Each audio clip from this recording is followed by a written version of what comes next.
Hi everyone!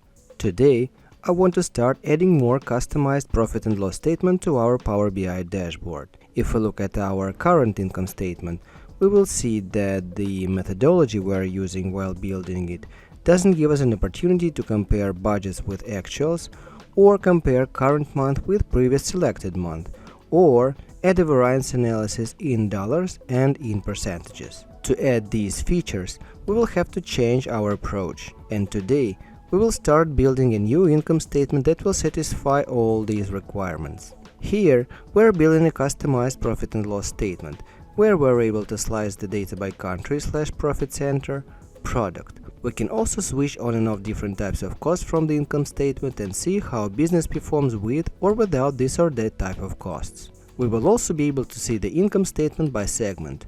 All tutorial links you will be able to find in the description of this video. If you find these short tutorials valuable, please like, share and subscribe to our YouTube channel.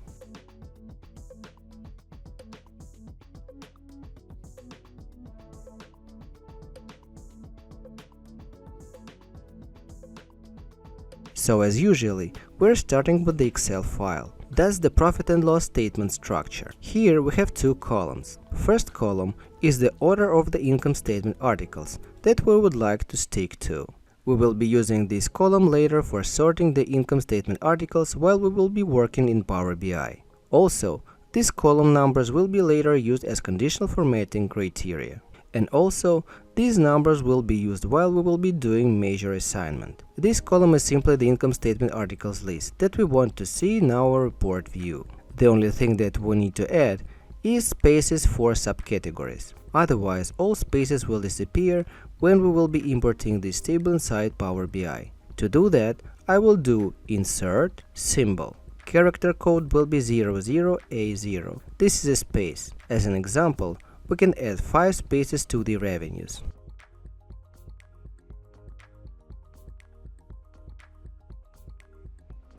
Now let's import our income statement structure table.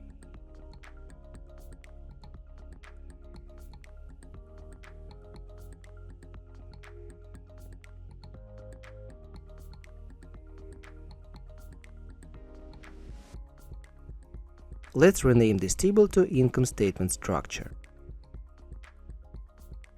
Next step, let's create a simple metrics table. Rows will be article column of an income statement structure table. As we can see, order is wrong and the revenues are on the bottom. How to fix that? Go into the income statement structure table, selecting the article column. Go into column tools, pressing the sort by column button. Here, we're choosing the number column of an income statement structure table. That's when we need this column for the first time.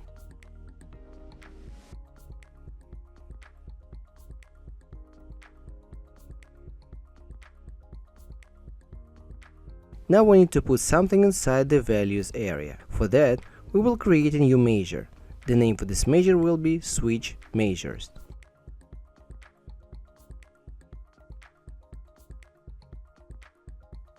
So what will be the essence of this measure? Depending on the number of the number column of an income statement structure table, we will be placing different measures that we previously created. All measures are simple totals, nothing more. We will be using switch function. We will be switching the measures depending on what line number is currently selected. For that, we will need selected value function. Starting with revenues. If it is line number 1, we're placing revenues totals measure. We have 28 lines in our profit and loss statement, so let's add them.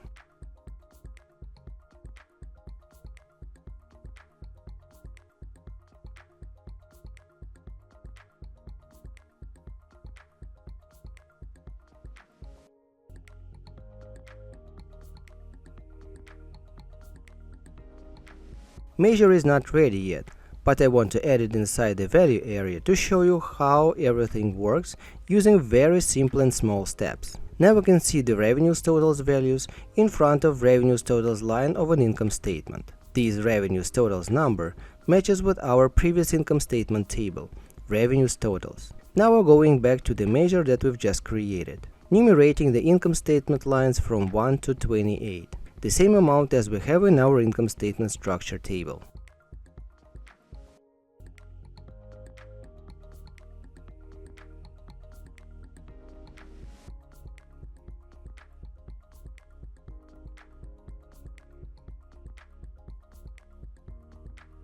Now we need to place the measures according to the line title. Let's replace them one by one. All measures are very simple, just the sum function for the revenues, cost of goods sold, payroll and fixed costs.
Pressing enter. Now we're done with step number 1 and we can move further. All tutorial links you will be able to find in the description of this video. If you find these short tutorials valuable, please like, share and subscribe to our YouTube channel.